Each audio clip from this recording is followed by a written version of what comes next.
ఊడు పిన్నమ్మ పాడు పిల్లాడు పైన పై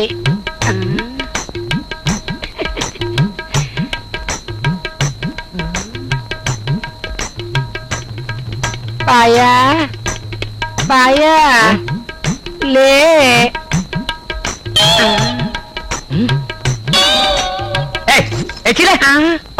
కొన్ని చింతకాయ రాలిపోను. అమ్మో నా శీలం.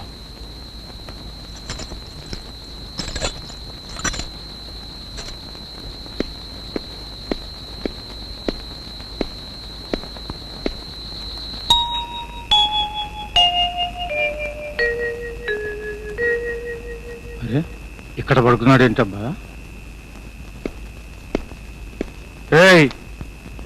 కొజ్జా నిన్ను సంతాస్తాను. ఏంటి నీ కళ్ళకి నీ కొజ్జాలకు కనపడుతున్నానా? Yes sir. చిచి నో సార్, మీరు ఈ డ్రెస్ లో సూపర్ మ్యాన్ లా ఉన్నారు సార్. ఏడ్చావు గానీ ఇక్కడ పడుకున్నావేంటి? మనం పోలీసు వాళ్ళం కదా సార్, మనకిల్లు దొరకపోద్దా అని పొద్దు నుంచి వెతికాను సార్. అందరూ చీకొట్టారు సార్. మన డిపార్ట్మెంట్ అంటే అందరికీ భయం కదా సార్. అయినా వదిలిపెట్టను, రేపు మళ్ళీ ట్రై చేస్తాను సార్. చేసావులే ట్రై. ముందు నీ డబ్బాలు సర్దుకుని మా ఇంటికి రా. మా ఇల్లు పెద్ద దివాణం, ఏదో గదిలో పడింది గాని పదా.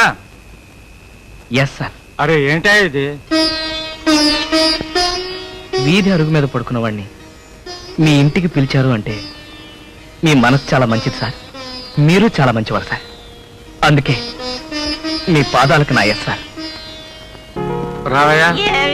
అర్ధరాత్రి పూట అంకమ్మ శివాలని ఎవరు రా ఎంట పెట్టుకొచ్చావు? మా డిపార్ట్మెంటే, ఎక్కడా ఇల్లు దొరకలేదని. నువ్వు ధర్మరాజుగా సర్లే అట్టగా గాని. ఎవరండి? మా అమ్మ 98 ఏళ్ళు, మంచం మీద మనిషి. అయినా చీమ చుట్టుక్కుమంటే లేస్తుంది. ఆ వచ్చిన వాళ్ళు అయిన వాళ్ళు కాని వాళ్ళు ఇట్టే పసిగట్టేస్తుంది.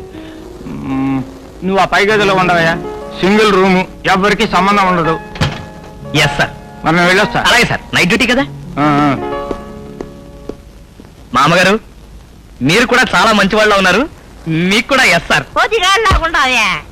మా ఊళ్ళో అందరూ నన్ను సుడిగాడు అంటారండి. ఏడిచావులే, పైకి పో.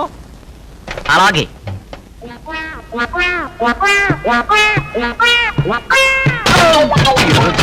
ఉన్నాయి మూడాసులు సుడిగాండి.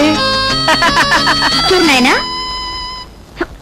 ఏమిటి ఎక్కడా కొంప దొరకలేదని బీద మొహం పెట్టి మా నాన్న దగ్గరే జాలీ టికెట్ తీసుకొని మా కొంపలోనే చేరిపోయావన్నమాట. అదే లేదండి, మీ నాన్నగారే